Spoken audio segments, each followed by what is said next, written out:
Welcome back. I have got a return guest for you who has been very requested. First episode, huge success. You want to hear more from this person, and I do not want to stand in your way. To get an even longer version of this conversation, check out the Patreon, patreon.com/Ashley Clements, where the conversations are longer. My name is Ashley Clements. And my name is Jay Bushman. And you're watching The Look Back Diaries. Woo! Yay! It's Jay, our social media producer, our wow. I literally just did a play where there were a lot of social media manager jokes. Much more important and, no digs to social media managers. That's a real job that people like to make fun of that is hard. But you are a transmedia producer and writer, which means rather than have to figure out how to make in-brand jokes as Wendy's, you are telling a multi-platform story with characters interacting as if they are themselves really using social media platforms as a way to expand on the story and connect with the episodes where we are doing our little acting thing. With many different fast food franchises, yes. That's what makes it Transmedia. It's not just Wendy's. That's what makes it Transmedia. It's also when Carl's Wendy's Jr. is talking to Burger and King. In-N-Out. Yes. That's the difference. Yes. I actually once had a job working for a company where I had to write for them an entire manual on this is the difference between social media management and transmedia storytelling. This is how they look similar from the outside, but from the inside, they're completely different. They're both using social media. Yes. And there the similarities stop. Yes, pretty much. But, pretty soon we won't have social media anymore and it'll all be an archaeological discussion and, who cares? Well, back to the Lizzie Bennet Diaries, because I love a tangent. This is the third episode that Jay wrote, and I, through my own brilliant scheduling, forgot to ask Jay to come on for his first episode. But what I told them and what I will tell you is that when you were, you had been around, we've discussed how much, time we were all spending with each other. But when I heard that you were joining as a writer, to me, you were already part of the writing team. So I wasn't thinking that much about it, but I was reading everyone's episodes and, I had opinions. And then I got your episode and it was well, this is great. Why hasn't Jay been writing episodes all along? This is fantastic. And thank you. Many people actually commented that Robot Surprise episode 55, your first episode, has some of their favorite stuff in it. It has very famously Darcy Bot Malfunction. Yes. The gifts of me running around the office were a thing. It's a really fun episode that has made an impression. So you came out of the gate swinging. Sweet. How was it for you you were always in the writer's room, as we have discussed, but how was it for you to actually get to write episodes? It was a lot. It was a lot of fun. And, we talked about it last time, I was in the writer's room from the beginning, but for a variety of reasons. One, just basically I was working another job and it was unclear whether or not I was permitted under the terms of my employment to write episodes, and so it's just let it go for a little while and we'll see. And I think we'd been talking about it early on about oh yeah, at some point I'll do that, but I wasn't in any rush to do it. We had so much to figure out in the beginning just to get the whole thing off the ground. You were building so many multi-platform presences for all of these characters and figuring out how they interacted and what crumbs could be. And so it was a couple of months of being in all the writers' room meetings and pitching ideas, and then just sort of when we would break story, I would just take the transmedia stuff. But there came a point, and I don't remember exactly when, where I said, yeah, and I'd love to take on writing an episode here or there.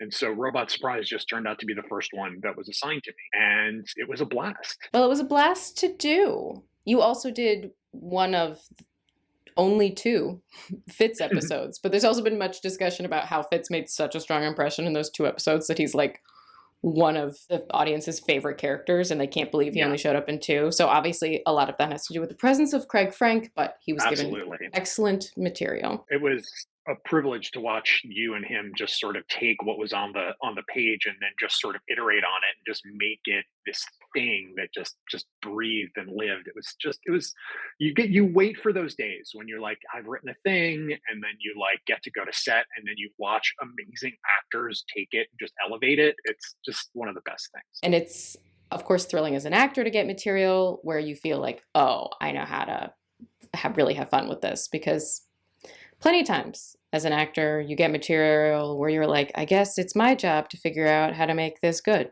Now we're back at the Bennett's home.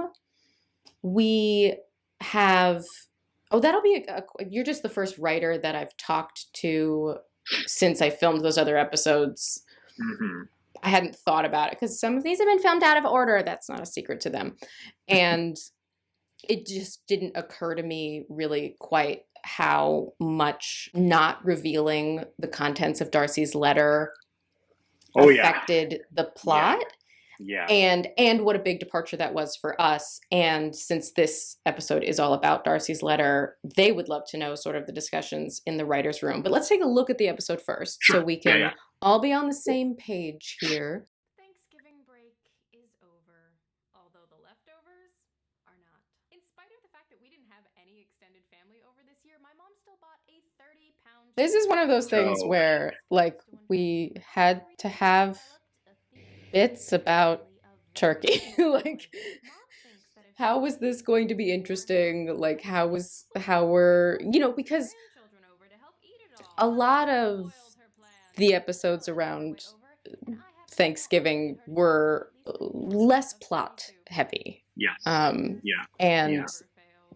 but we set up that there is this information that needs to be relayed, and sort of, I feel like this episode ends up being a bunch of really interesting information framed by this kind of like mundane, like Yeah. the everyday. I mean, it's not every day because it's just once a year, but there's this sort of like ongoing turkey feud that these two So have. this Like, is take the vote. absolutely a thing that I took from my life, that my Oh, mom I love that. is a make so much food that there are leftovers from days and days, and especially turkey soup, like just taking the carcass and like Oh yeah, it was a I love making a yearly little thing. turkey soup after the Yeah, big day. yeah. So it was always like, come for Thanksgiving, and then here, take stuff, take soup. You need soup? You want some soup? Here you go. So that's exactly where turkey soup came from. Well, as a sort of like Southern mom we have here, it's sort of like my big fat Greek wedding, right? That like many Hmm. cultures were like, yeah, that could have been my big fat Jewish wedding or my big fat Yeah, whatever. That yeah, like your Jewish mom also has the same yeah, vibes in some ways of the Southern mom of like, I must be yeah, a good host and I yeah. must feed. Yes, yes. But here And we've that wheedled no out. sense of proportion of like how much food Yes. for How how many much people. food people eat? Yeah. Okay, I love that this bit came back because first of all, I always found it fun to do the first time. Hmm. But to have it come back as like a sort of reluctant, like, I guess I'm doing the storyteller again. I thought that was a Yeah. really fun way to do the bit and to do all these callbacks to Darvid and Batman, which Hmm. was just Yes. so silly. And I do remember, I think, that we talked a ton about this in the writer's room about how, you know, choosing the format that we chose and choosing the Hmm. dynamic of Lizzie talking to the camera, talking to the audience, talking to the internet completely changes the dynamic of who knows what. And, Right, right. you know, in the book, it's, she reads the letter and then we're privy to her thoughts and maybe she talks to Jane about it. But there's no way for us to access that information in our version unless Lizzie verbalizes it. And that changes the entire tenor of the Right. It conversation. doesn't only change who knows what, but it changes like who Lizzie is because she's aware of what Yes. she's publicly putting on the internet, and that is maybe not like a thing a good person does. Yeah, yeah. And I think also this is only like 6 episodes, 5 or 6 episodes after Darcy Day, right? Yeah. Yeah. I mean, this So, is episode 68. So, yeah, yeah. Darcy Day was 60. So, yeah, so I feel like we probably part of pushing the Darcy reveal so late meant that we had a lot of heavy lifting to do in the next set of episodes to make the turn so that, you started to see the truth of the situation. I think we did. It's been a while since I've looked at the book, but I would guess that we're going much faster here than the book does in that turn. Um, You mean yeah, the turn to her kind of working yeah, around toward his side? yeah. Well, I And mean, if I maybe in remember that. correctly, that was like when writing this, I think if I remember correctly, I worked backwards from that line. It was Mm, Thanksgiving. It was she has to share the we've been hiding the ball on what's in the letter for so long that we have to get a little bit about that. And this idea of like how could we get Lizzie to say in any way that she was grateful for Darcy in this episode? And everything kind of worked back from there. I also just think it's fun that this is a plot heavy episode in as much as Yeah. it's an information heavy episode, right? Because Yeah. it is a show don't tell show. It's one that the audience has been eagerly awaiting. And because as I sort of started to discuss in the aftermath of my own rewatch and realizing people who were experiencing this story for the first time and didn't Mhm. actually Yeah. know who was in the letter and what was revealed about Wickham. And obviously, the writer's room was aware as well that we do need to tell them this part of the story. Can't Yeah. assume that they know the source material. That's also bad storytelling. Yeah. To me, this is one of the things that I love the most about our show and the way that we told it is this idea of, you know, most of the time if a book like this gets turned into a movie or even, an 8-hour miniseries, there's still a lot that gets cut out because I we think don't it's have six time to yeah, 6-hour because miniseries. we're the eight But hour version. right, yeah. But even in that case, you have to cut stuff out. There's just not enough Yeah. time to tell the whole story. And the way that we told this story, we had the time. We had more time. We had the time to let you live with the characters in between the major plot beats and just sort of spending that time letting things unfold.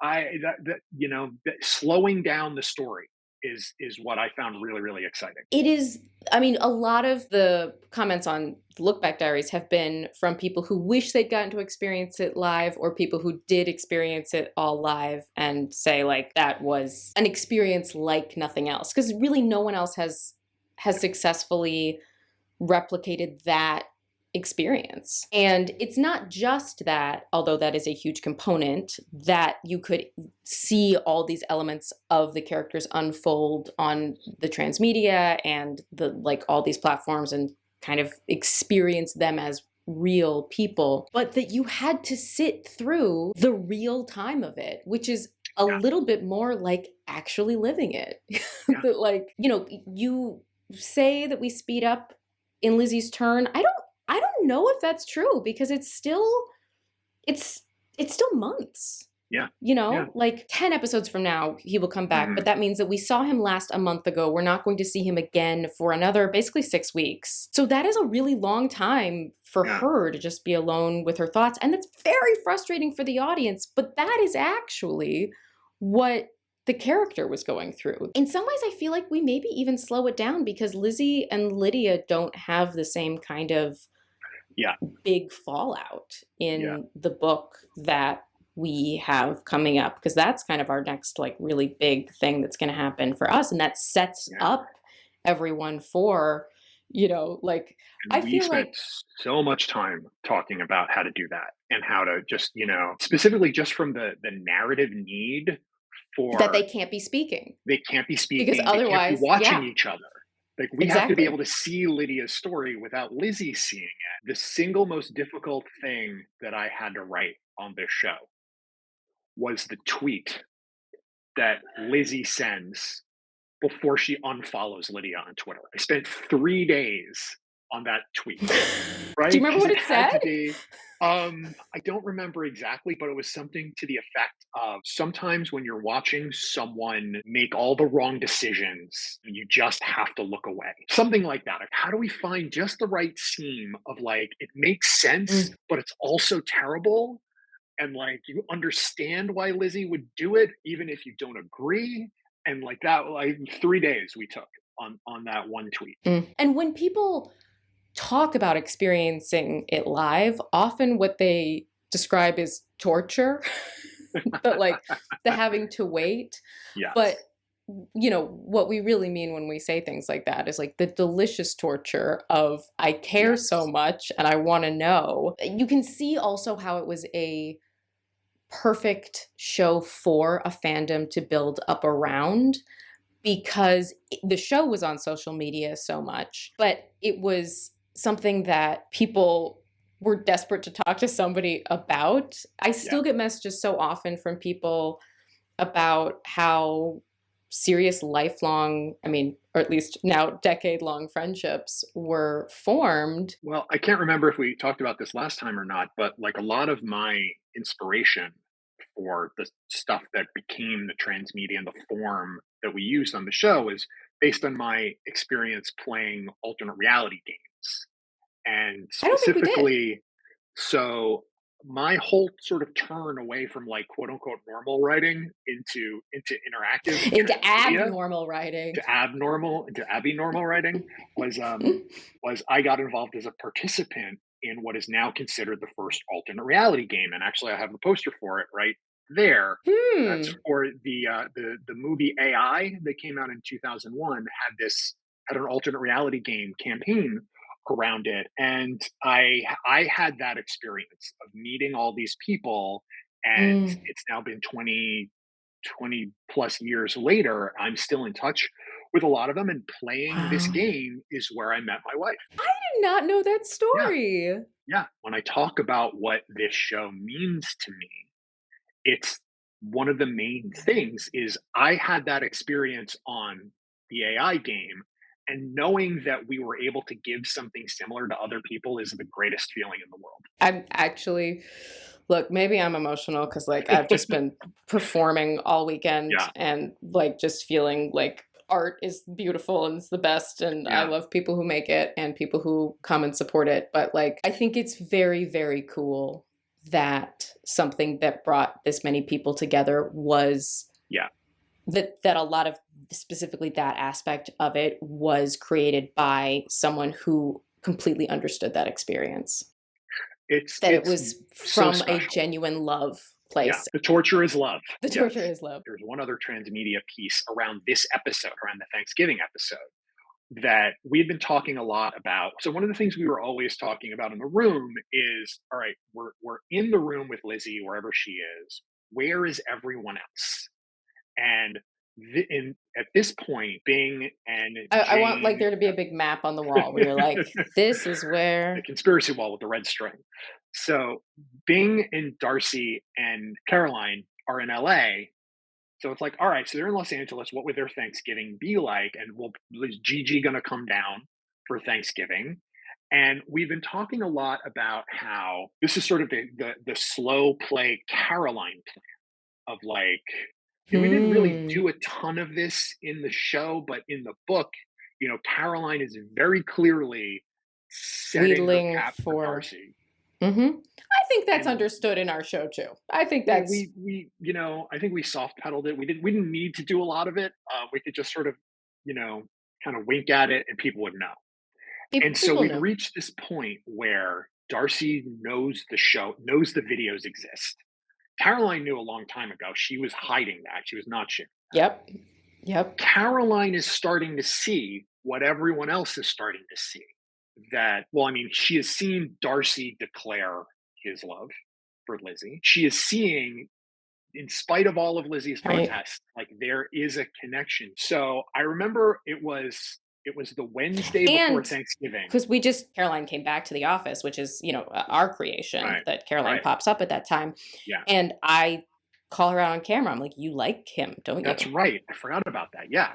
Yeah. Which is the worst thing that could possibly happen when you know he's going to watch it. She's like, murder me. So it was Wednesday before Thanksgiving, and I suddenly had this idea of like, oh shit, what if so Caroline knows now, like she has to step up her game. So what if in a fit of desperation, she decides she's gonna cook Thanksgiving dinner for everyone?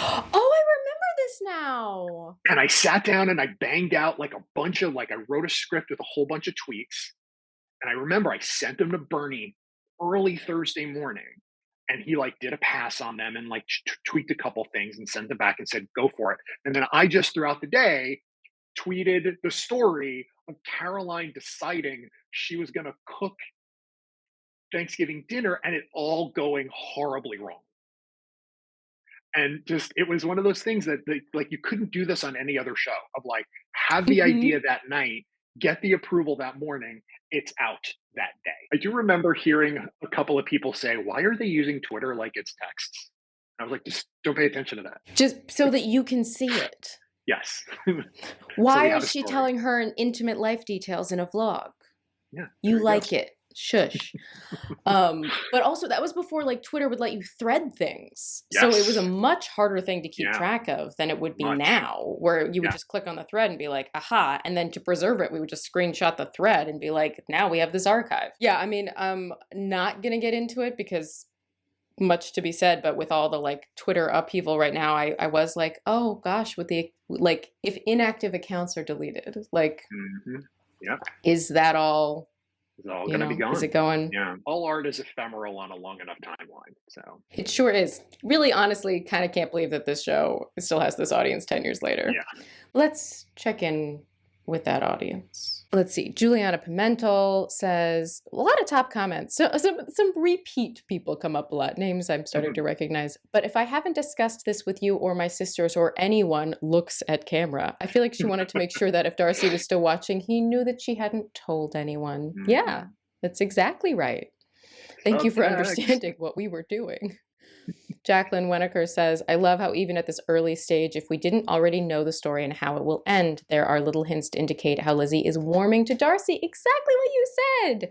Considering his feelings, using his terms, thankful for his letter. Ah, foreshadowing. Yes. So that it doesn't just feel like it came out of nowhere. Carolyn's reading ramblings. Rewatching this, I understand Charlotte's intentions are good here, but unless Darcy tells Lizzie it is okay to share his personal family business with the internet, that I agree with Lizzie respecting his privacy. Sure, maybe in real life, but again, this is a story and you need this information. Yeah. Animal Mad Jojo says, I think I'm a little bit grateful for Darcy's letter. It ended up being illuminating. Darcy punches the air unironically. Yeah. Well, you wrote backwards from that line and it stood out. Cameron Moore says it doesn't prove anything. Honest people sometimes do dishonest things, and even liars tell the truth sometimes. Welcome to life, Lizzie Bennett. It's true.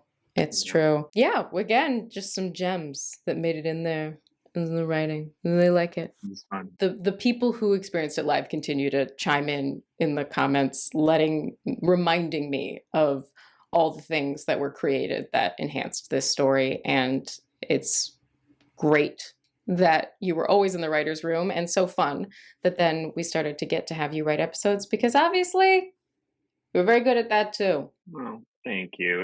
It was easy to write for such fantastic acting. Stop it. Don't. No, I'm not gonna. I'm not gonna stop it. Yeah. It's just absolutely stop what you're doing.